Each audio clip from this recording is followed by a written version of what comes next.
Okay, you guys. Now, I'm really excited about this one as this is a another reactor on YouTube, and he's also a singer-songwriter as well. His name is Jackson Pierce, and this is called Long Lost Friends. All right, then. I'm gonna message my moderator. Hold on a second. Before I get into this, I want to get an opinion on my with my moderators real quick. Okay.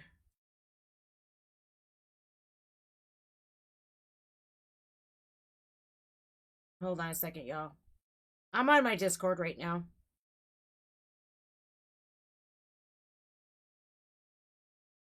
Okay. I'm asking Maggie real quick and Vic, whoever's in here. Simple. Don't say that. Simple question real quick. Let me know. You don't have to let me know now because it's oh, 6 or 7 spots down. Before we get there, let me know what you think. All right. A long lost friend featuring DK Rap Artiste. So let's do this.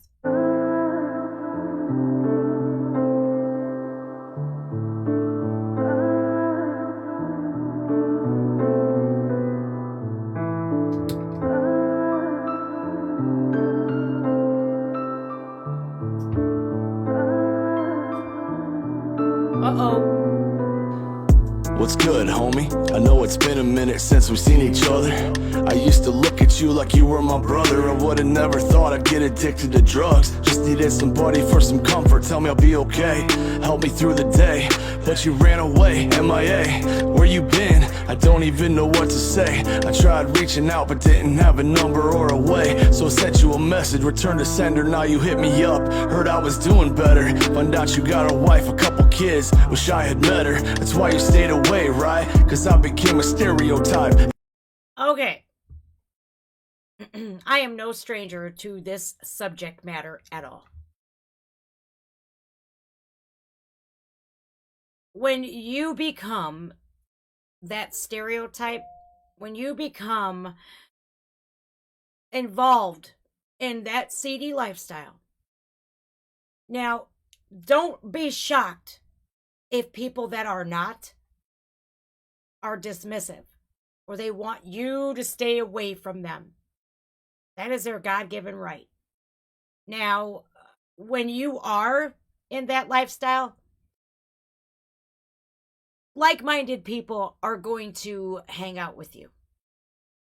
The people that are in that life are going to be more than happy to welcome you with open arms because misery loves company. Sick people want sicker people around them. And it's because an addict is not going to judge another addict. I've seen it though. I've seen it happen a few times. Like, look at this crackhead, and it's like, but you're still an addict, alcoholic, saying, "Oh, these junkies," but you're still an alcoholic. You're still addicted. So to me, it's all the same. Now, if you were in that boat where one of your really dear friends just went off the rails and started ruining their life with drugs, you are not going to want them around you, especially if they have wife and kids. Children should not be anywhere near that. And best believe me when I tell this to you, because I've seen it firsthand. Children are the best judges of characters ever. A child will look at a grown ass adult and think to themselves, or show it all over their face, this something ain't right with this person. They know it. So I just wanted to put that out there. All right, I'll back things up a bit. Wish I had met her, that's why you stayed away, right? Cause I became a stereotype, an addict with an addict, inadequate girlfriend. What a friend, left me when I was low, now I'm high, you're back again. Do I pretend that it don't hurt inside? You know what, everything is alright, I'm glad you're back in my life. I know you had to go away, I had to face everything. Hold on a second. That's awesome. I understand that you had to go away. I had to face everything. Now, losing rock solid good people who aren't addicted to drugs, that's a consequence. That is a consequence. So when you are on a journey to sobriety, you better keep that in your toolbox to stay sober. Because I know for a fact, one of my best friends, I had to work and show her my actions to stay clean and sober for 2 long years before she would even allow me near her family. And I know today that if I fuck up, she's gone. And so are the kids that I've grown to love. And I've been, you know, that is not worth me picking up a drug at all. I don't give a fuck who dies around me. I do, honestly. I care who dies around me. But what I'm saying is, no matter who dies around me, I would never pick back up again, because I know that losing the really good people in my life today, the trust of them people, is worth more than picking up a drug. It's worth more. And losing people like that is definitely a consequence that's valid. It's with all good reason. So I like that. I like that he recognizes this. And he needs to keep this fresh in his mind and use this to battle that addiction. Don't keep it at bay. Beat its fucking ass down into hell where it belongs. That's why I pick up the pen. Please don't go away again. Cause I need a friend to make it through the wind. When my life storm begins and my demons come again. I understand I left you in your darkest moment, but your behaviour was too much and it was hard to cope with.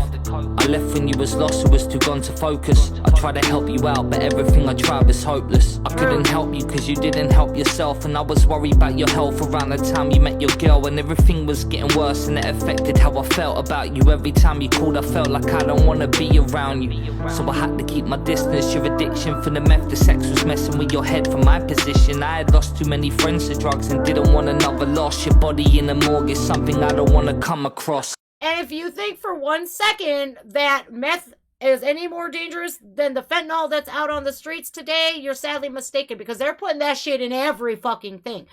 If you're a young kid out there wanting to experiment with, let's say, cocaine for the first time, you better think twice, because they're putting the fentanyl in that too. In marijuana, for fuck's sakes. They're putting it in everything. They don't care. They want as much as that shit out on the street to bring those cartels all kinds of money. They don't care about your life. They don't.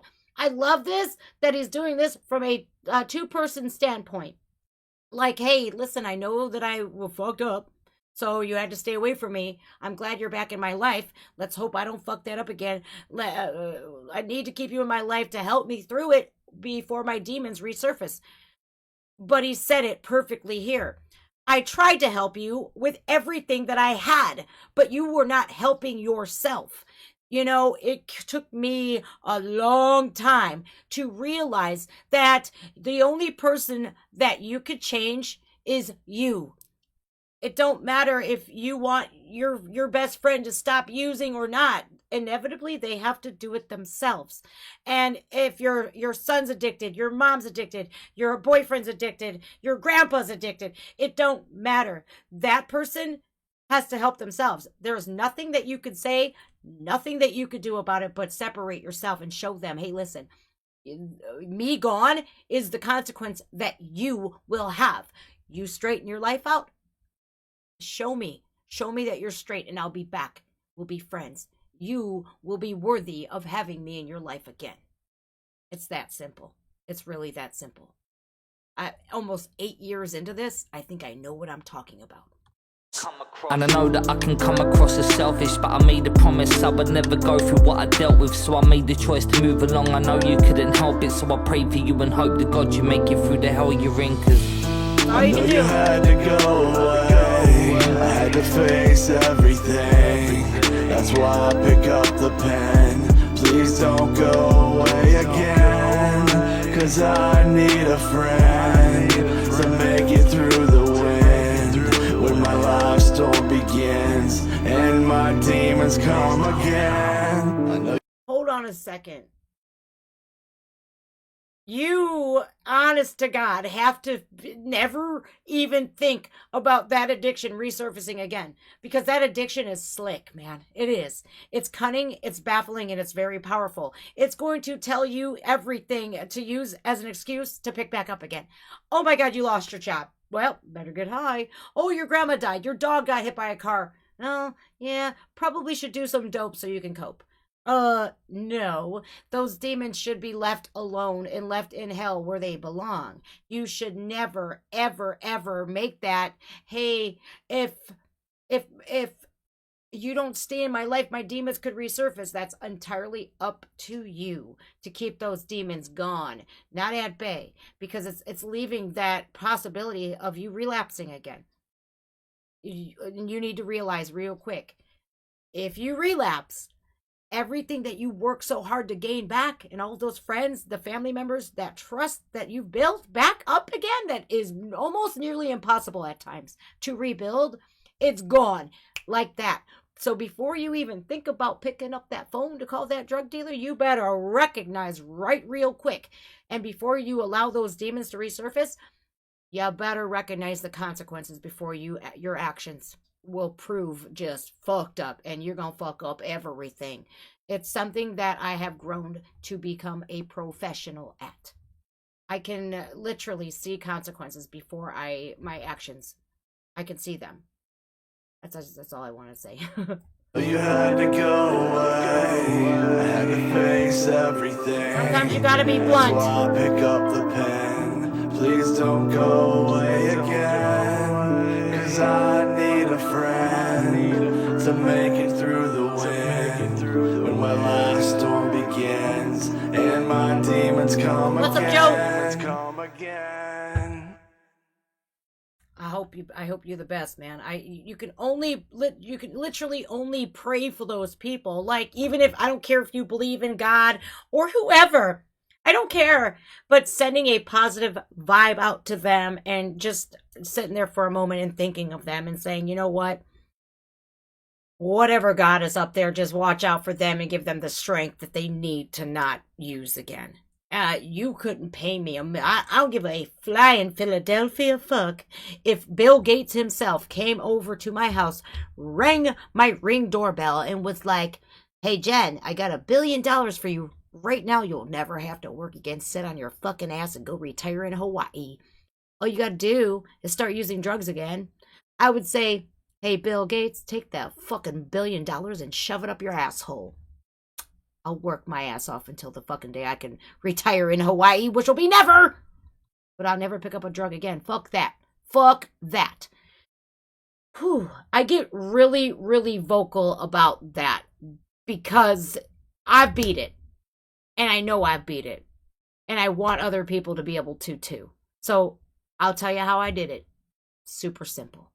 You just got to have that strength and that willpower to just say, fuck that. No. Never again. That easy. All right. What's the next? I think that I'm really grateful that he got out of that. I really am. And I really do hope and just, I don't want to see him backslide. And addiction is extremely cunning.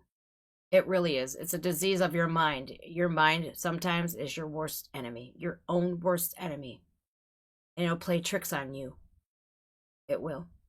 Sucks. Be strong. All right.